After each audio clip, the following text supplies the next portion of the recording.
must say hello to everyone. Today I have a special program. Must Israel go after Hamas and eliminate them and also their militants? Now the world is against that, but I'm wondering if the world has been listening to the Hamas leaders and their militants. Now, President Biden is there and also former President Trump. And right now they are against Israel invaded Rafah. Now, the question is this. Should it have been the president's wife and children and grandchildren and their families and friends being massacred, murdered, raped, kidnapped? What would they have done? Look at Russia, for example. They invaded Ukraine over 2 years ago because of land dispute. And Russia threatened the world. Should anyone dare to join in with Ukraine to fight against Russia, Russia will use nukes. So no one was there to join in as soldiers to fight against Russia. Now, Israel is a democratic country. They're the only democratic country in the Middle East. And they are fighting this war within international laws and regulations and rules. They are doing what is right. And no country should come against them by going after Rafah. Now, President Biden has made some statements, but I don't think that he has watched and listened carefully to some of the Hamas leaders and their militants, or else he wouldn't dare to make such statements. And we have some of the characters in this video will also make some statements against Biden. But one more thing I have to say, that when President Obama was in the White House, he made this statement. I listened to him. Israel has enough arms, military arms, just as the U.S. And they have the capability that any country attack them, Israel can overpower them and defend themselves at any time. Now, why the U.S. is supporting them at this present moment and all the time is to prolong the war. So, as I said, it's to prolong the war so there wouldn't be so much of civilian deaths. Now, Hamas and its militants are using these Gazian civilians as human shield, and they are caught between crossfiring. The world is blaming Israel for so much of civilian deaths, especially children, but who's are to be blamed for these things? It's Hamas and its militants, because they're using them as civilian shield. And Hamas and its militants are firing upon the IDF and also shooting these missiles, rockets into Israel. So Israel cannot fold their arms. They have to fire back. And is the cause of so many deaths. So the world shouldn't be blaming Israel for the loss of civilian lives. This war could have been stopped a long time if the world would have demanded, also the Arab nations around Israel, that Hamas and its militants must release the rest of hostages. Now, in this video, I will like you to listen to former Vice President of the United States of America, Mike Pence, what he has to say, and also to listen to CBN and others. At the end of this video, if you appreciate my channel and you agree to what I have said or like what I have said, please press the subscribe button. Thank you. Israel is a country that has no place on our land.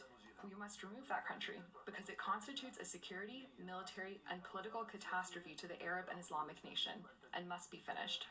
We are not ashamed to say this with full force. We must teach Israel a lesson, and we will do this again and again.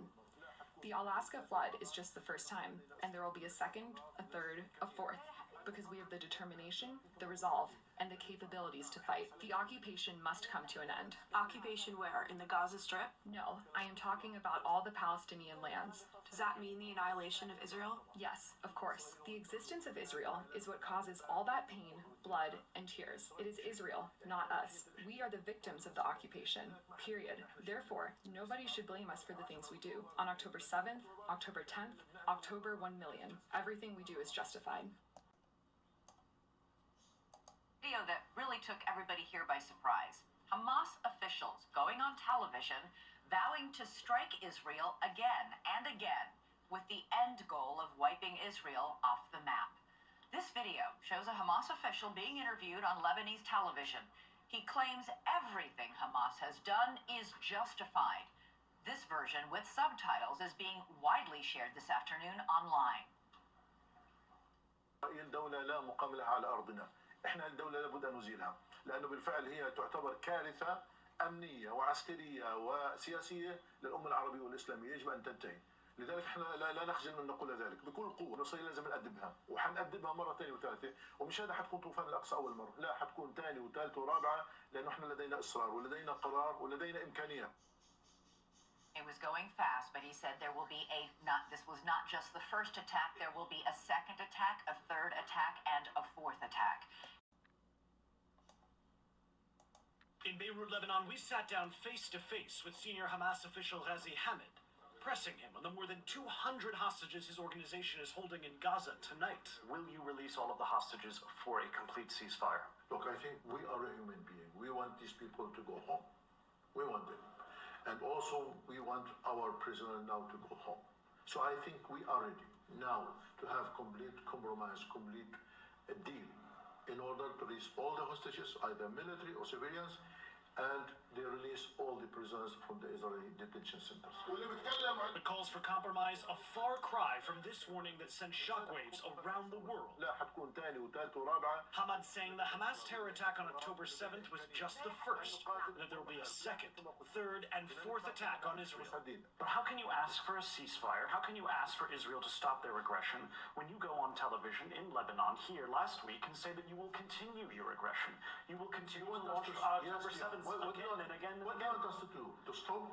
If you're asking for a ceasefire, it has to be 2 No, ways. I am talking that we want to continue against occupation. This is our national, our legal right to fight against occupation. It is according to international law, according to all the regulation in the world. It is in Europe you fight against Nazis. But then what happened on October 7th when there were clearly civilians who were killed? How would that make you a good partner to a peace negotiation with Israel? I don't have any details about this. But the details of the shocking and horrific attack carried out by what the IDF said were thousands of Hamas terrorists are painfully clear. 1,400 people killed, including at least 260 people attending a music festival. We pressed Hamad about the devastating civilian toll. But did Hamas kill civilians on October 7th? Look, we never had intention or decision. It's something is prohibited in our religion, in Islam. It is prohibited to harm or to kill any civilians. But what happened maybe in the first day that when people went inside and there is a wide area, there is people, there is some complication there, we are against killing or hurting the civilians. And yet the world saw plain as day. This is 10,000 who were killed in Gaza. 99.9% are civilians. You want to talk about the civilians in the Gaza Strip, and I'm happy to talk about the civilians in the Gaza Strip. What about them? Did they ask for this? They knew that they would be punished by the actions of Hamas. They have no political alternative to Hamas. They do not vote for another organization. You forget that about 2 million people since 17 years living under the sanctions and blockade and embargo and collective punishment. You forget that? I have not forgotten. I've been to Gaza many times. 17 years living in very miserable situation. And no one take care about them. And this is soldiers and militarized around Gaza impose the closures on Gaza. It's hard to see how Hamas's October 7th operation advanced any cause, least of all that of the Palestinians. But Hamad said the main benefit was that the Palestinian cause is now front and center on the global stage and has inspired protests around the world, including in the West. So you got people in the streets, in capitals throughout the world, protesting in favor of the Palestinians. It cost you the lives of thousands of people, innocent people. Yes. Will you do it again? You've said you will. To advance that cause again. Look, the question. Will you kill more civilians to get more protesters in the streets of Washington and London? We are still fighting. You want us to stop? If we stop now, you're asking for a ceasefire. Well, if we stop now, we will go back to the miserable situation, to humiliation, to be under the occupation. Matt Bradley joins us tonight from Beirut. Matt, having sat down with Ghazi Hamad, did you get a sense that there was any softening about what he said about the October 7th terror attacks, what he said in Arabic, essentially that they would do this again? And is that still the mindset he has and Hamas has? Well, no, I didn't really get that sense because, it was only a week ago that he made those comments to Lebanese TV here in Beirut where he said that he would launch those attacks or Hamas would do that again and again and again. What I did get the sense of is that he's very willing to say something completely different to an Arabic-speaking Middle Eastern audience than he is in English to a Western or an American audience. That stands to reason. Of course, he's going to be saying different things to different audiences, but it just goes to show the disparity in the understanding of between these two cultures and how he can say something like that and how he would be celebrated for saying something like that he would continue these attacks, and how if he were to say that to a Western audience in English, he would be very harshly criticized. This is a man who was a spokesperson. He speaks fluent English. You can see that. He understands how to speak to different audiences. It's unclear whether he thought that what he said on Lebanese television was going to be something that the rest of the world would hear and that other people might call him out on that. We even heard today from the White House commenting on his comments, him specifically. So, he probably didn't expect that those things he said on Lebanese television were going to make the kind of waves that they did. You can't be a settler if there's been a connection to the land for 3,000 years. The story of the modern state of Israel is perhaps the best story of liberation of a people in its land, having existed there through all of the different ruling parties who have been there all the way through the Ottoman Turks and then the British. Until the creation of Israel, the modern state of Israel. I think it's important to remember that. I think it's important just in terms of genocide. Like I talked about that before. It's really pernicious to suggest that the actions taken by Israel in self-defense in response to this truly genocidal organization don't take it from me as Mosab points out that. The Hamas charter itself calls for the destruction of Israel and massacre of Jews. It's a genocidal organization that Israel is defending itself against. That's a really important fact.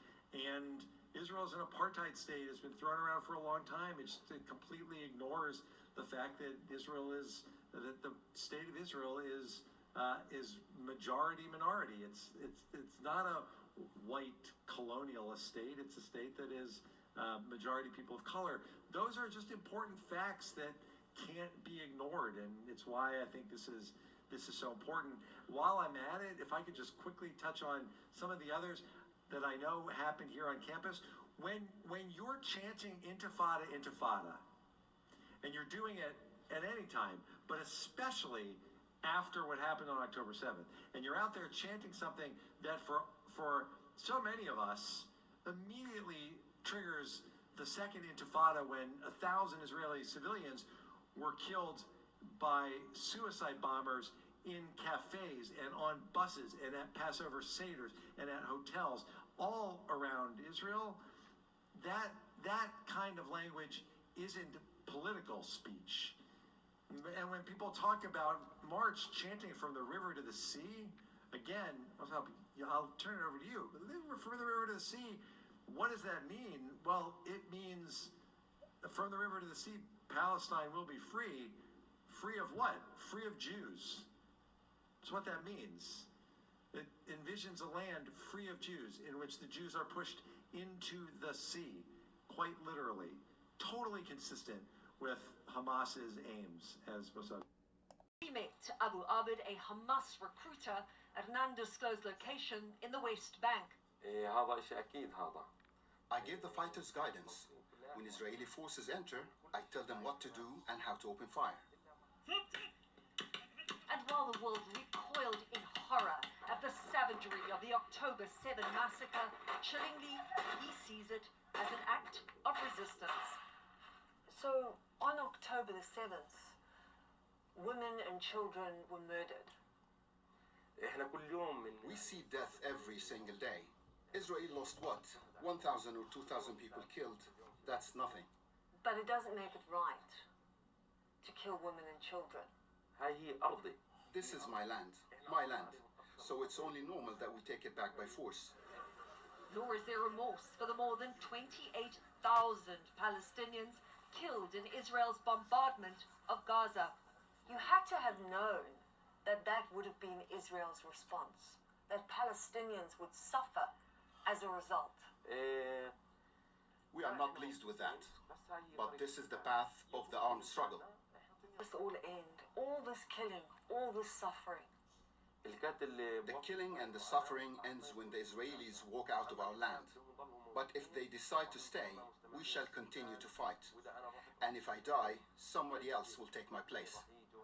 Asked the same question, how it all ends, Baskin said, when young Palestinians no longer believe their only option is to die for Palestine. While support for Hamas in the West Bank has gone up in Gaza, it has not risen significantly. In fact, we've been hearing Gazans criticize Hamas, something they would not have dared to do under their rule before October 7th. Tony?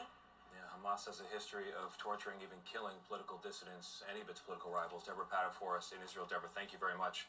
You know, Gershon Baskin is absolutely correct that a two-state solution is the only path to peace. Everyone knows that. It's patently obvious. But what's notable is you hear that commander from Hamas talk about my land, and there will not be peace until Israel leaves my land. He's not talking about two states. Right. He's talking about all of Israel. That's what the hard right in Israel hears when they say a two-state solution is impossible, because look what we're dealing with. Exactly. And you don't hear civilians talk in Gaza about getting rid of Hamas much on camera, because Hamas has a long documented history of severe torture and violence against all of their political enemies. In fact, they threw other Palestinians out in 2007 when they took power. So there are so many innocent people there. Yeah. And they are at the hands not only of an Israeli military that's encroaching, but at the hands of Hamas that is fighting from within their midst. While the Biden administration opposes the invasion, former Vice President Mike Pence says it's a necessity. Israel has no choice but to invade Rafah and hunt down and destroy Hamas once and for all. Rather than criticize Israel, Pence said Americans should fully support its war efforts against enemies sworn to wipe it off the map. If the Palestinians laid down their weapons right now and released all hostages, we'd have peace. But if Israelis laid down their weapons, we'd have no Israel.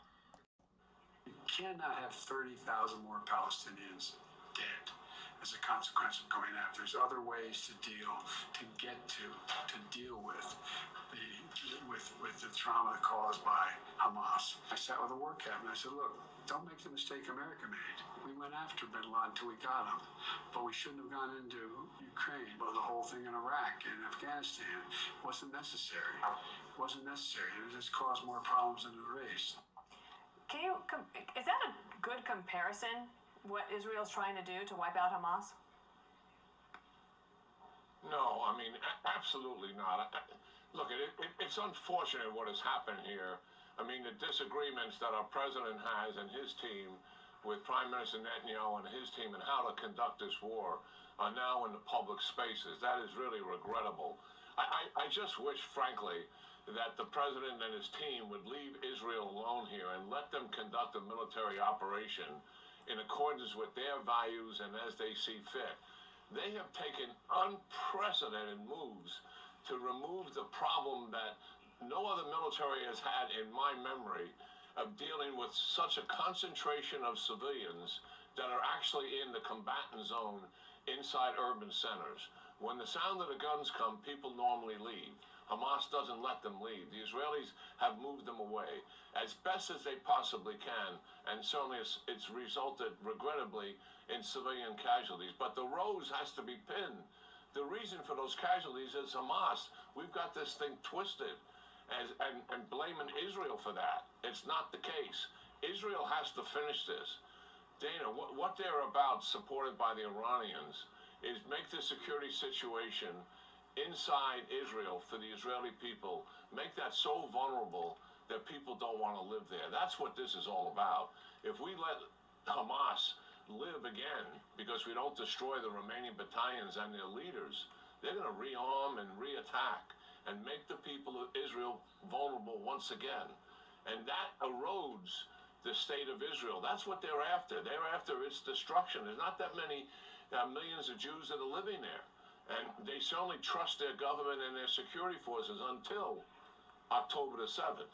And that trust will have to be renewed and regain the trust of the Israeli people, certainly not put it further at risk by not destroying this force. And in fact, Benjamin Netanyahu on Fox and Friends this morning said that his responsibility is to make sure that another October 7th doesn't ever happen again in Israel. So headlines, what can Israel do to make things safe for aid workers? Well, Outram, it's very difficult. They're living in a war zone and trying to help people in a war zone.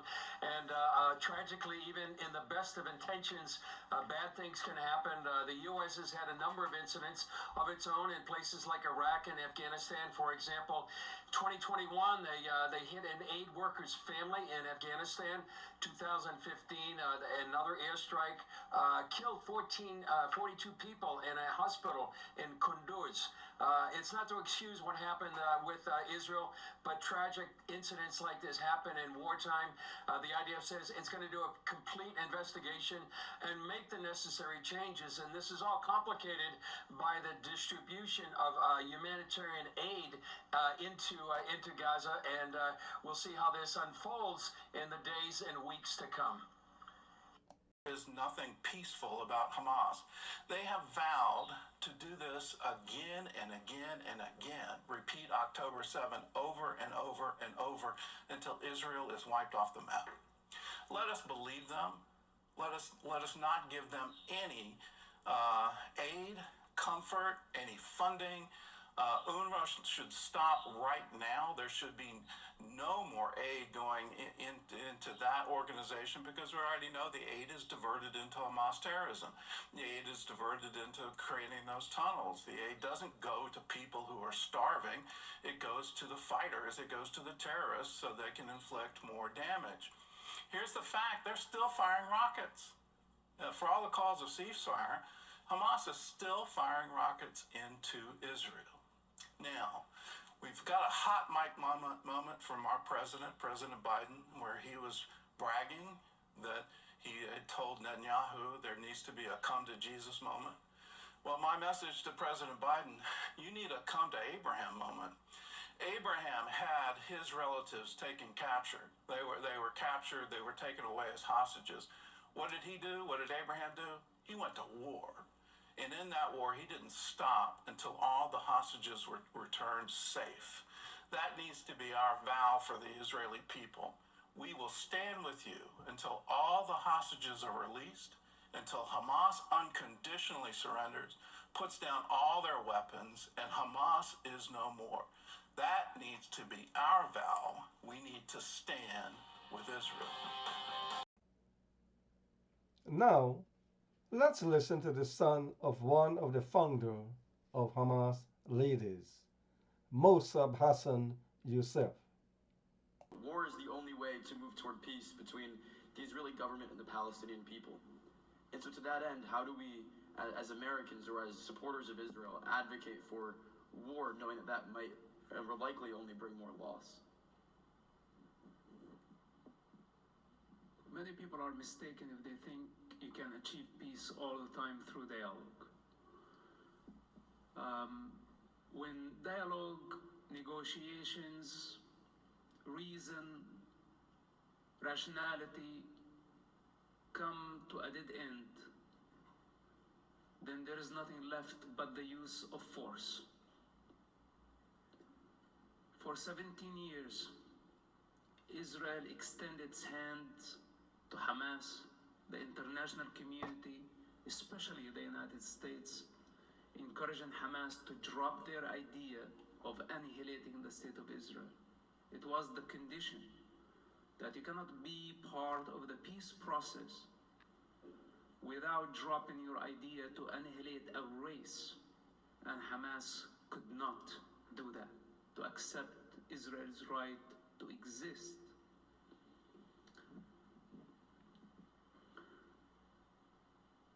Without going back through the history of Hamas and how many crimes they have committed since their existence, 35 years in the making, building momentum. And on October 7th, they committed a genocide. This is a very important thing to understand. First of all, that Hamas nature is not a national organization. It's only using a national cause called the Palestinian cause, and a very broad term. Keep that in mind. Second, they commit a genocide, not a terrorist attack. Don't be mistaken. Define a genocide. Look into the Hamas own media documenting their attacks and see what they did to humanity. The darkness, the embodiment of evil. Then it did not stop there. They escaped after their crime, and they took an entire society, the Gazan people, as human shields. So Hamas' first crime was committing a genocide against the race. Then they took human shields. Children, women, building bunkers, tunnels under hospitals, schools, using schools, mosques as missile launching pads. This is their second crime. The third crime against humanity.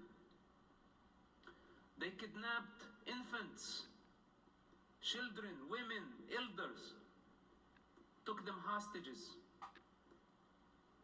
with a demand to release mass murderers. You saw the infants, you saw the children.